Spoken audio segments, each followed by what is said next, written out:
The following lesson is linked to Learning Outcome 4, Language, and addresses the assessment standard that requires learners to use simple sentences appropriately and correctly, and construct acceptable compound and complex sentences by using clauses, phrases, and conjunctions.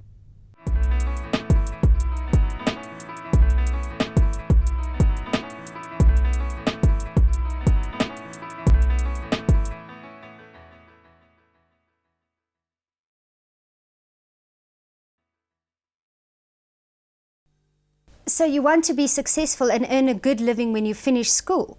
So you want to be South Africa's next Patrice Motsepe? Well, listen up. This series of English lessons are all about effective grammar. Now don't groan.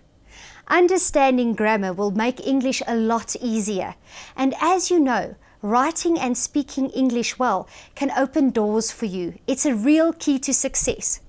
Now, can you remember in our previous lessons we looked at different parts of speech? We looked at nouns, verbs, adverbs, conjunctions, prepositions, interjections, and articles. We compared the parts of speech to the parts of a motor vehicle. When you put them all together in the right way, the car runs smoothly.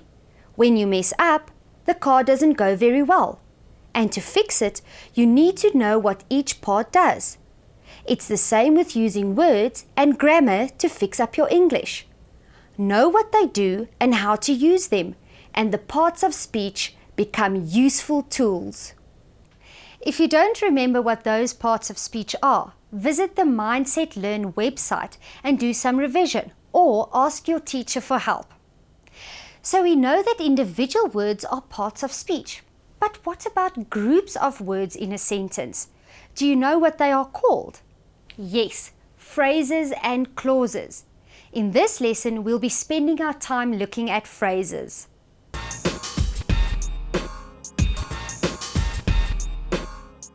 By the end of this lesson, you should be able to recognize a phrase and be able to put together your own phrases. First, what is a phrase? A phrase is a bit like a passenger in a car without a driver. The car can't go without a driver. Phrases don't contain a finite verb, which means they cannot stand on their own. In much the same way as a driver can still drive without a passenger, a sentence can work without a phrase. But a phrase can make a sentence more interesting by giving more information, just like a passenger can make a drive more interesting by providing company for the driver. A phrase is a group of words which does not contain a finite verb and which behaves like a part of speech. Let's go over that definition again.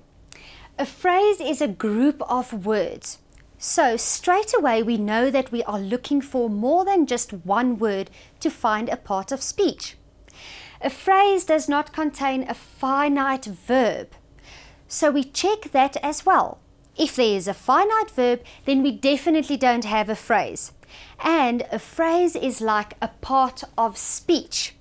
So this group of words will act like an adjective, adverb, or noun. Let's get back to our service station for some examples. The old Sasol service station in Killer Road, Orlando, has just been renovated.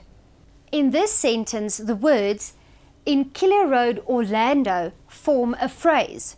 Why do these words make up a phrase? They are a phrase because they are a group of words and they do not contain a finite verb.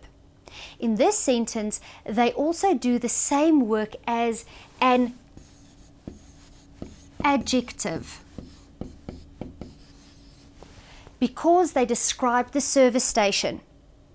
The phrase "in Killer Road, Orlando" cannot stand on its own and make sense.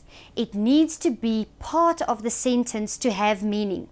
Like a passenger in a car, it needs a driver to go somewhere. It needs more information to make sense. Here is another example of a sentence that includes a phrase. A taxi with a smoking exhaust jerked away from the garage. Can you spot the phrase in this sentence? Look for the group of words that gives us more information but cannot stand alone. That's right. The phrase is with a smoking exhaust. It is a phrase because it is a group of words. It has no finite verb, and in this sentence it is doing the work of an adjective because it tells us more about the taxi. We are beginning to get a picture of the taxi. The phrase starts to build a picture of it in our minds. Let's add another phrase to get an even clearer mental picture about the situation.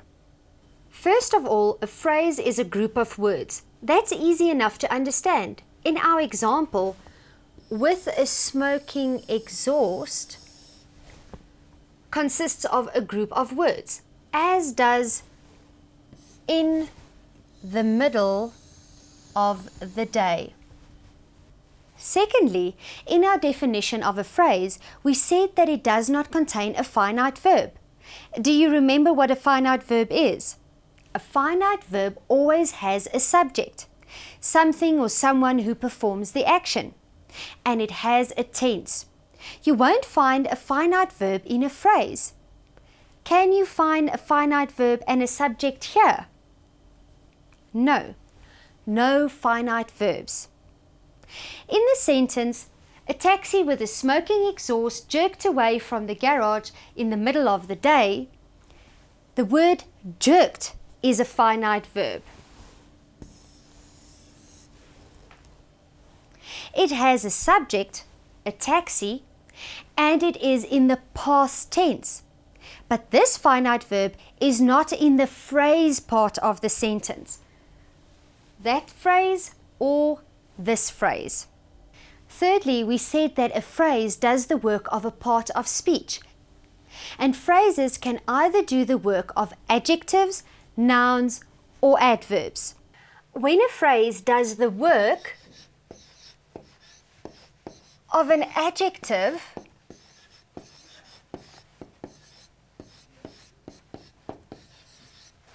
which is to describe a noun, it is known as an adjectival phrase.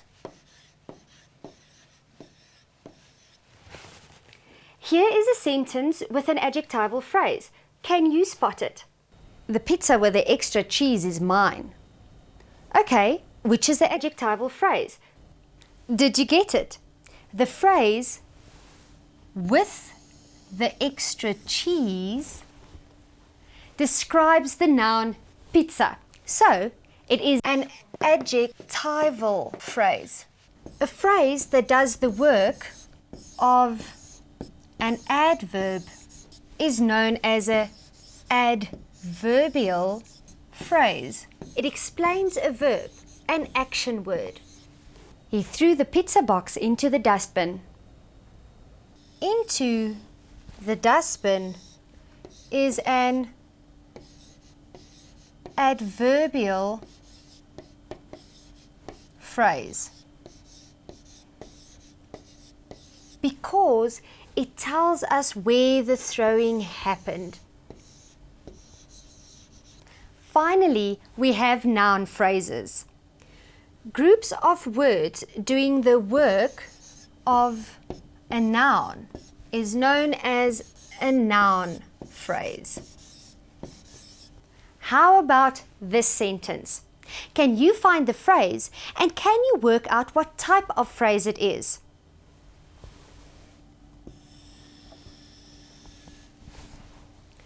The underlined words in our English class are an example of an adjectival phrase.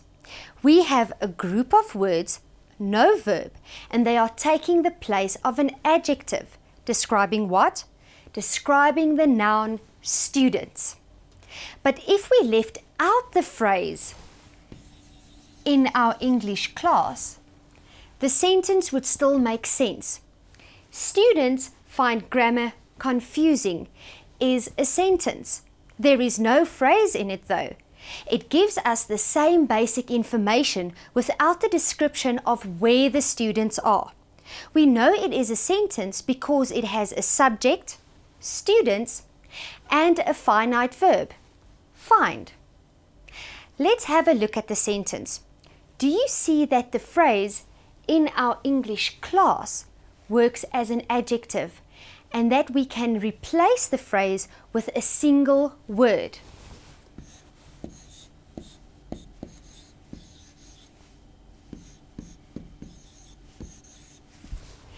English students find grammar confusing. It is a good idea to use phrases in your writing. They help you to write more detailed descriptions that bring your writing to life. The only problem is that phrases can often turn into clichés. Do you remember what a cliché is? A cliché is an expression or idea which has been used so often that it has lost its expressive power.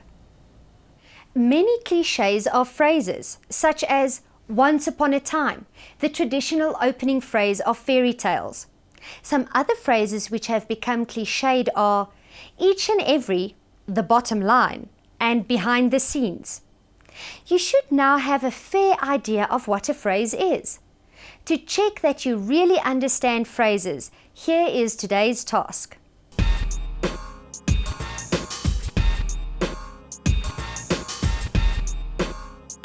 Look at the following examples and decide which are sentences and which are phrases. Remember that every sentence must contain a finite verb. Check to see if the example contains a finite verb or not. So, to recap, a phrase is a group of words, it does not contain a finite verb, and behaves like a part of speech. Remember that using phrases instead of nouns, adjectives and adverbs can add value and interest to your writing. When you read, if a sentence sounds interesting and well written, check to see if any phrases have been used. We must understand how phrases are used and how to make them ourselves if we want to understand and use English grammar properly. Knowing about phrases will help you with our next lesson in effective grammar, all about clauses. Thanks for joining me today. Bye-bye.